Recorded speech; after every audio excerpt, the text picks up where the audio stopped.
The national anthem, Michael Phelps, Babe Ruth, Blue Crabs, and director John Waters all came out of Maryland. Those are good things that came from the state.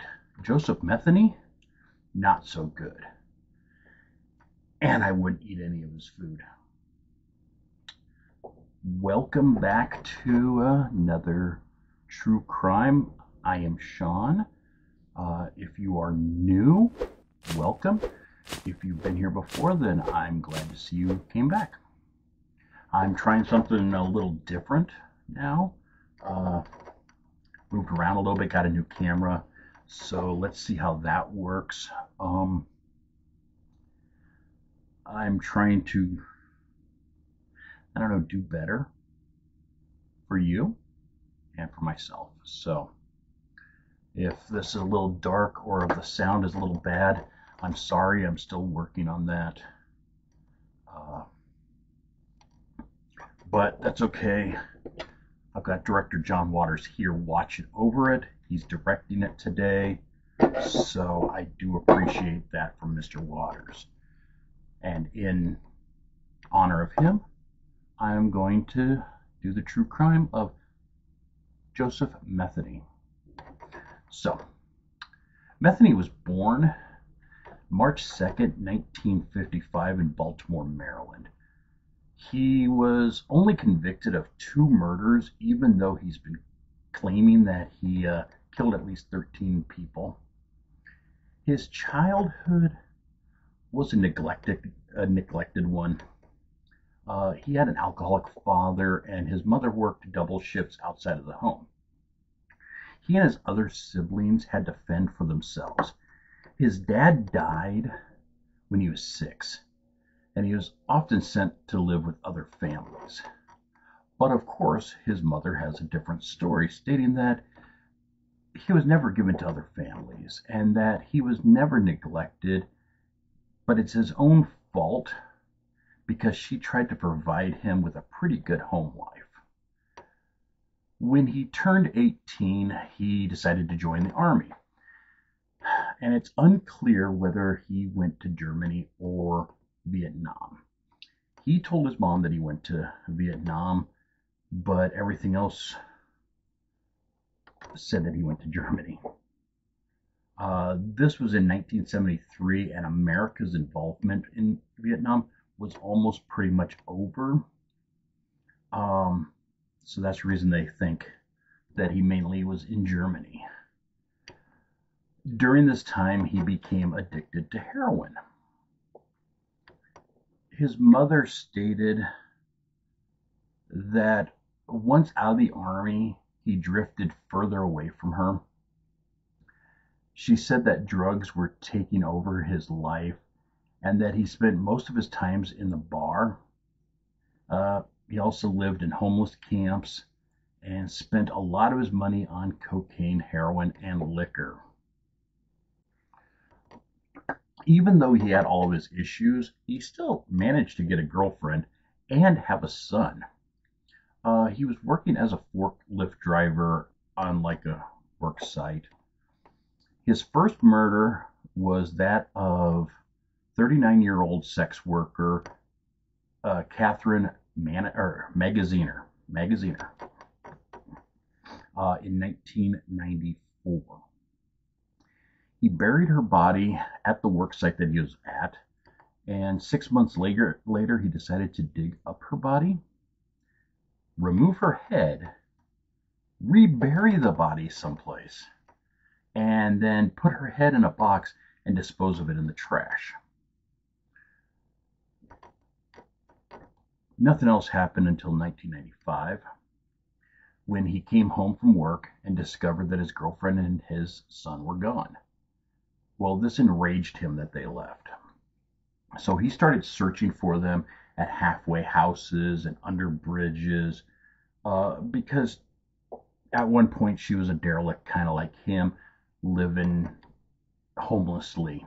And since she had done drugs and things like that, like he did, he was looking for her in the same spots that they used to frequent when they were homeless.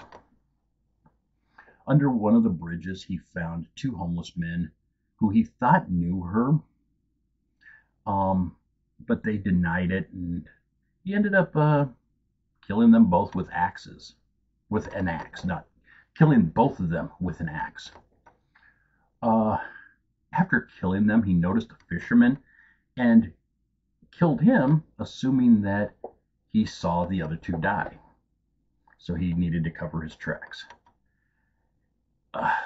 Somehow he was soon arrested for this, and I'm not sure. I couldn't find exactly why the police thought that he was guilty of this. But, okay, I gotta stabilize my table, sorry. Why the police thought he was guilty of this, but they still arrested him for the murders. He was in jail for a year and a half, and eventually he was acquitted because they had lack of evidence. They couldn't find the bodies or anything, so they could not prove that he actually did this. After being released from jail, he decided to go back to his old ways. In November of 1996, he killed Kimberly Spicer.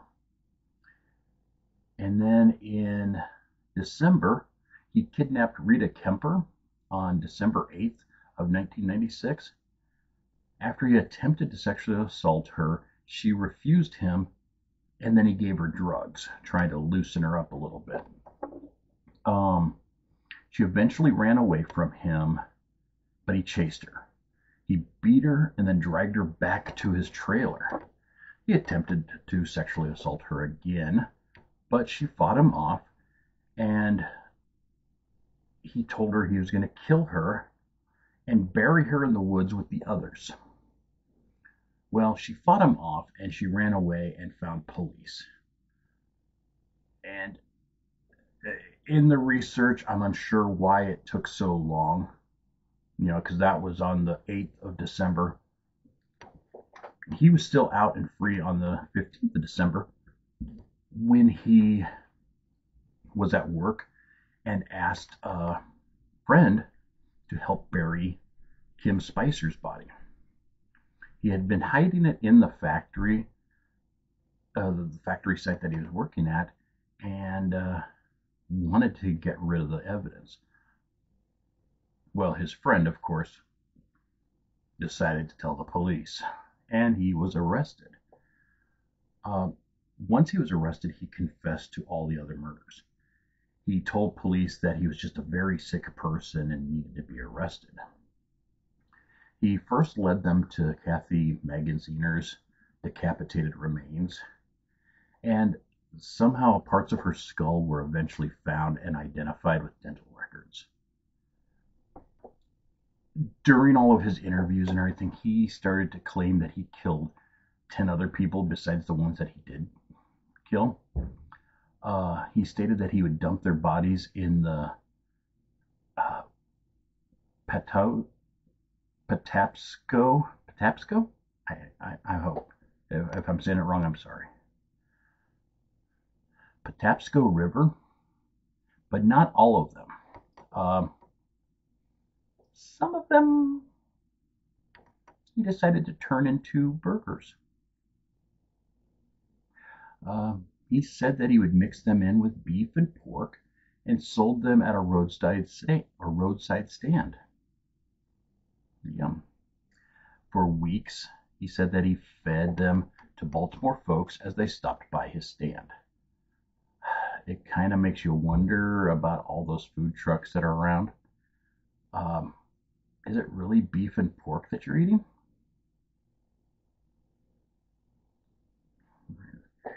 Really makes you think about it, though. So in 97, he was tried for the Kemper case, and he was given 50 years for her kidnapping. In 98, he was sentenced to death for killing Spicer. And in 98 also, he pled guilty to murdering Magaziner. But he was given life in prison for her death. And then his death sentence was overturned in 2000 and reduced to life in prison. There was never any other findings on, his claims that he killed all those other people. It's unknown if he did that, and no one will really actually know what happened to them. Metheny died August 5th of 2017. Jailers found him unresponsive in his cell, and it doesn't say what he died from. But it really, it really makes you think of the sick individuals and what they do and why they do it. There are known cannibals out there that have, killed and eaten people. It's really unsure if Metheny did that. I hope to God he didn't, but you don't know. So, thank you for watching. Like always, I always say subscribe, share it with your friends. Subscribing helps me because then it shows me that I'm, making a difference. People are enjoying this, so I can do more content. I'm trying to do one a week, and sometimes that's difficult, and sometimes it's slow going, but I'm trying to do one a week. I'd love to have these released on Monday, but currently I'm doing it on Fridays. So if you have any crimes that you'd love to see me do, please leave them in the comments. And other than that, thank you for watching. Love you guys, and be good to yourself, others, and please never be one of my stories. See you next time.